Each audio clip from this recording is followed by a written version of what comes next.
विकसित भारत थॉन विकसित भारत अंतर्गत 2025 या उपक्रमात आम्ही गुणराव देशमुख विद्यालय माध्यमिक तथा उच्च माध्यमिक विद्यालयातील इयत्ता 9वी च्या विद्यार्थ्यांनी आपल्या समोर एक प्रोजेक्ट सादर करणार आहोत.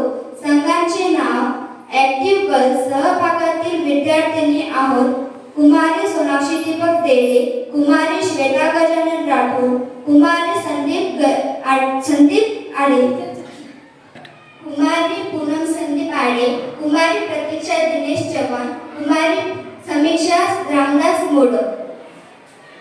देशातील साधनांच्या पाण्यामुळे पिकांचे होणारे नुकसान किंवा शेतांच्या येणाऱ्या पिकांच्या संदर्भातील समस्या, स्वदेशी कल्पना किंवा ज्ञान प्रणाली या अंतर्गत सादर करीत आहोत.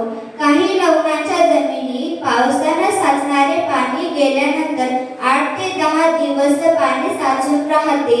त्यामुळे पुराचे पाणी देखील शेत जमिनी कित्येक दिवस पसरत नाही. त्यामुळे शेतातील असणारे पीक जास्त काळ साचून राहिलेल्या पाण्यात पीक टाकून राहू शकत नाही. पिके पाण्यात जाते ही समस्या अनेक शेतकऱ्यांच्या बाबत घडत आहे. त्यामुळे या समस्येवर उपाय न झाल्यास शेतातील साचलेल्या पाण्याचे पीक नष्ट होते. ज्या ठिकाणी शेतजमीन लवणाची आहे किंवा खोल आहे अशा जमिनीतून पाण्याच्या निचरा न होता पाणी कित्येक दिवस व विकासात हानी पोहोचवते.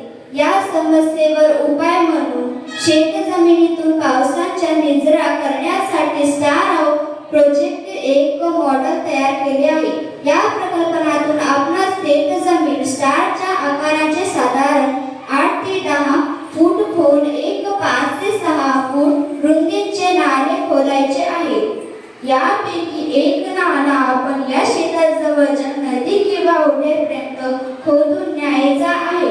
या खोदलेल्या सर्व नाल्या आपणास मोठ्या आकाराचे दगड भरायचे आहेत. या दगडांच्या वर 1 ते 2 फूट जाडीच्या वाळूचा थर भरायचा आहे. दगड व वाळू भरताना असताना नालीवरील बाजूच्या जवळपास 3 ते 4 फूट रिकाम्या ठेवायच्या आहे. रिकाम्या ठेवलेल्या या नाल्यात आपल्याला शेतातील मातीचे भरायचे आहे आणि जागे करून ही जमीन आपणास पीक लागवडीसाठी उपयोग आणता येते. आता आपल्या शेतांच्या स्टार आकाराचे एक भूमिगत झरा तयार झाला आहे. या भूमिगत झऱ्यामुळे शेतात कित्येक दिवस साचणारे पाणी काही तासाचा निचरा होऊन जवळची नदी किंवा ओढ्यांना जाऊन मिळते. अथवा शेतात जर विहीर असेल तर त्या विकसित पूर्ण देता येईल. या प्रकरणाद्वारे आपण करू शकतो. स्टार आकाराचे नाले असल्यामुळे शेतातील संपूर्ण पाणी निचरा होते, सोपे होते. या प्रकरणाची खनिज असला तरी त्यामुळे शेतातील समस्या आजीवन कालावधी सुटू